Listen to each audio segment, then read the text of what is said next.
Hi pards! Ito, magluluto na naman tayo ng Kimi Dory Fish Fillet. So yun, naiprito ko na yung dory fish na may breadings.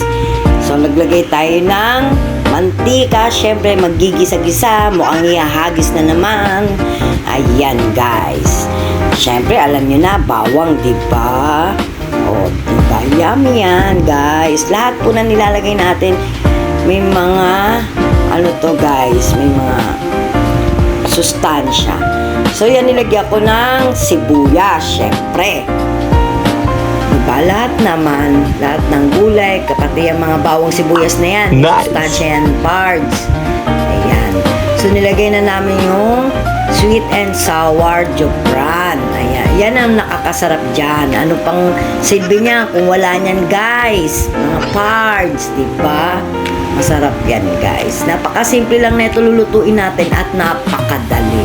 Gisa lang, tapos prito ng dory fish. Ayan guys. So, naigisa na natin. Nilagyan ng paminta, syempre, di ba? Dinagdagan pa ng sweet sour. Ayan guys.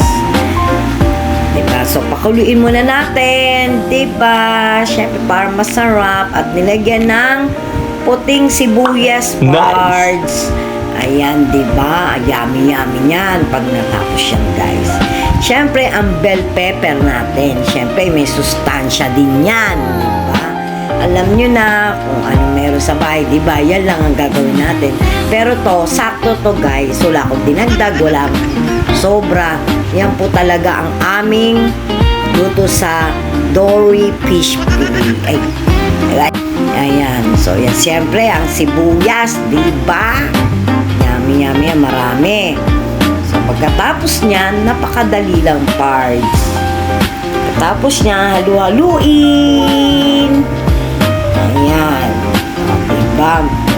Okay na siya, guys. Kumulo na. Siyempre.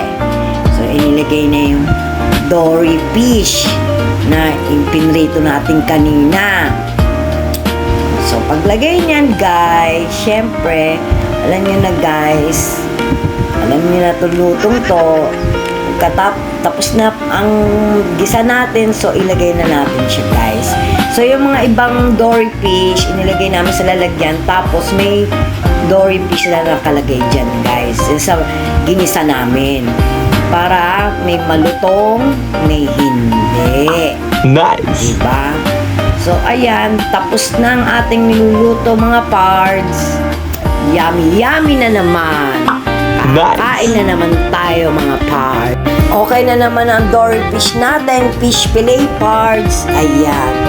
So, magbababay na naman tayo dahil tapos na naman ang pampatawid gutom natin. Ayan, mga pards. Sige na, bye!